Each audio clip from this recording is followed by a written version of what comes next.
আমরা রাজকোট গিয়েছিলাম, সেই রাজকোট থেকে আমরা সোমনাথ যাই। সোমনাথের ভিডিওটা আপনারা হয়তো দেখেছেন।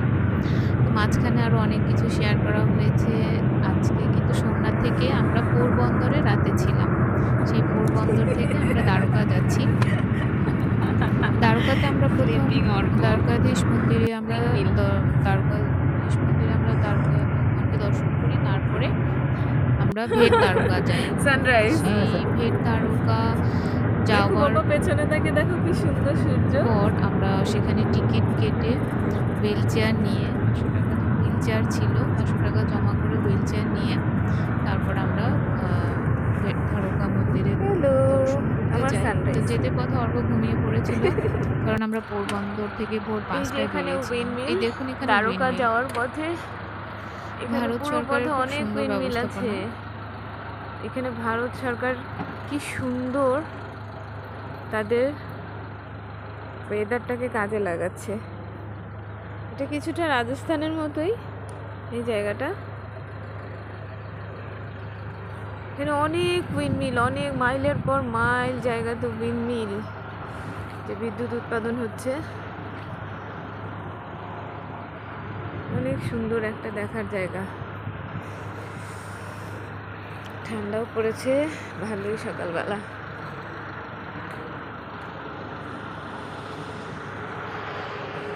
এই যে রাজস্থানের ক্যাকটাস এখানে প্রচুর।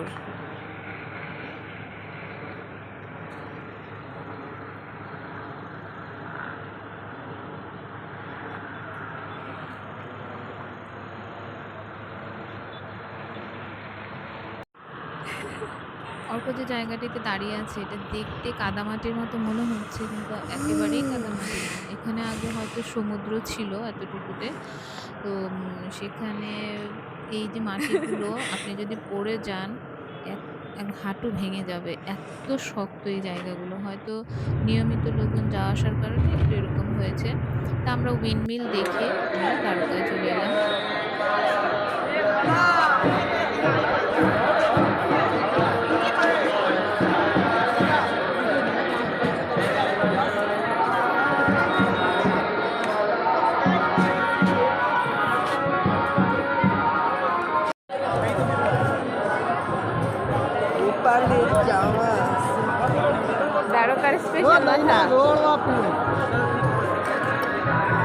দ্বারকাধীশ মন্দিরে সেখানে হুইল চেয়ারের ব্যবস্থা ছিল, ভগবানকে একদম সামনে থেকে দর্শন করা যায়। তো যারা এরকম সিনিয়র সিটিজেন আছেন তারা অবশ্যই হুইল চেয়ার নিয়ে নেবেন, তাহলে আপনাদেরকে আলাদা করে দর্শন করানোর ব্যবস্থা আছে। সেটা ভেট দ্বারকাতেও আছে। এবং আমরা যখন যাই তখন ব্রিজ তৈরি হয়নি, এখান থেকে টিকিট কেটে তারপরে আমাদের যেতে হচ্ছে দ্বারকা থেকে ভেট দ্বারকা যাওয়ার কাউন্টারে, তাই না? হেল্পটা উনি করেছেন, অর্কর হুইল চেয়ার নিয়ে যাওয়া টাওয়া। আমরা একটুখানি জায়গা আমাদের হেঁটে যেতে হয়েছে টিকিট কাটার পরে। হুইল চেয়ার যেখান থেকে কালেক্ট করবো, তারপর নতুন এই ব্রিজটা হয়ে গেল আর ইয়ে লাগবে না। ওই দূরে কিন্তু আমাদের পাশে দেখা যাচ্ছে যে ব্রিজটা জায়গা। আমরা যখন যাই তখনও ব্রিজ তৈরি হয়নি। অর্ক ট্রলারে উঠেছিল। আপনারা শুরুতে যে পাখি দেখেছেন সেটা তো এখন ভেট দ্বারকায় যাচ্ছি না? হ্যাঁ? কেমন লাগছে একটু তোমার অনুভূতিখানা বলো তো দেখি। বলো, বলবে না? আচ্ছা ঠিক আছে।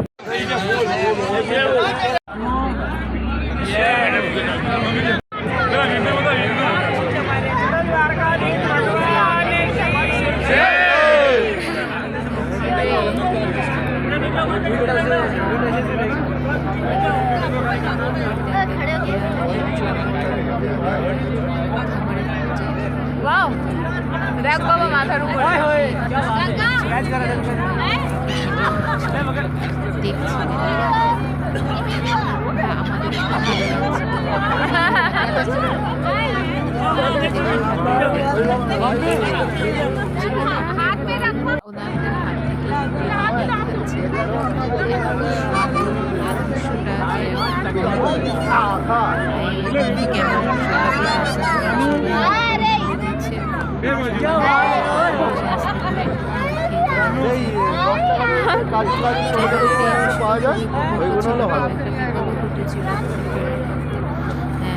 অর্ককে কিন্তু আমরা ভালোভাবে ট্রলারে নামাতে পেরেছিলাম। কিন্তু একজন বয়স্ক ভদ্রমহিলা, উনি একটু ওজন বেশি, উনি কিন্তু থেকে পড়ে যাচ্ছিলেন।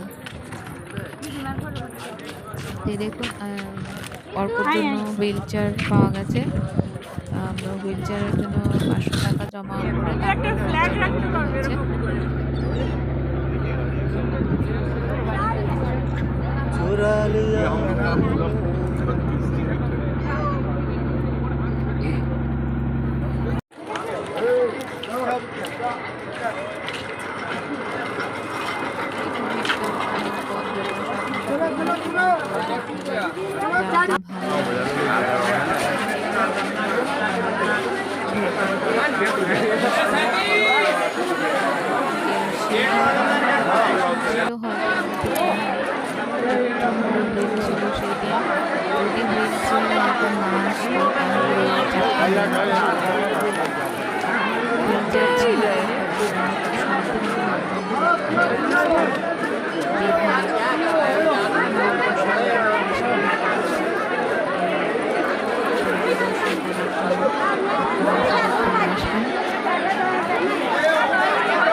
দেখেছ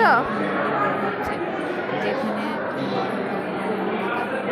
সমস্ত কিছু এখানে প্রতিমা তৈরি করে দেখানো হয়েছে। কাহিনীগুলো যেন শিশু থেকে শুরু করে সকলে বুঝতে বেশ সুবিধা হয় এবং নিচে লেখাও আছে।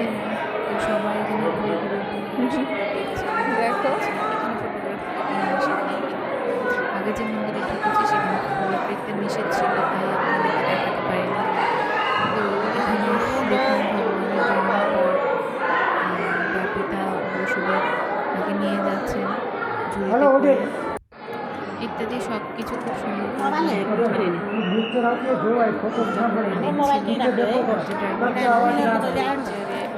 মানে ভীষণ সাহায্য করছে। সব কিছু দর্শনের পর নিচে গিয়ে আমরা ভাতও খেয়েছি, ভাতের দোকান আছে। তারা খাবার দাবার নিয়ে চিন্তা করার কিছু নেই, এখানে খাবার দাবারের সুব্যবস্থা আছে, বেরিয়ে গেলেই নিচেই খাওয়া যায়। আমরা নিচে খেয়ে নিয়েছি। দেখুন কি সুন্দর করে ভগবানের লীলা কাহিনী এখানে বর্ণিত আছে, যে পড়তে হবে না, শুধু দেখে দেখেই সবাই শিখে যাবে। পড়ারও এখানে প্রয়োজন, বই খুলে খুলে অক্ষরের মধ্যে তার ভগবানকে পাওয়া যায় না, এইভাবেই বুঝতে অনেক সহজ হয়।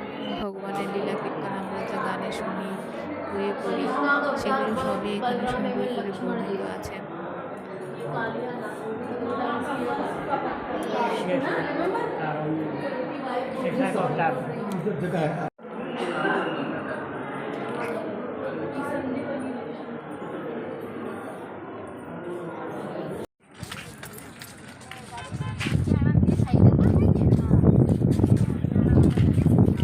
আমরা বেড়ে গেছে। ওই দেখুন দূরে একটি ব্রিজ দেখা যাচ্ছে।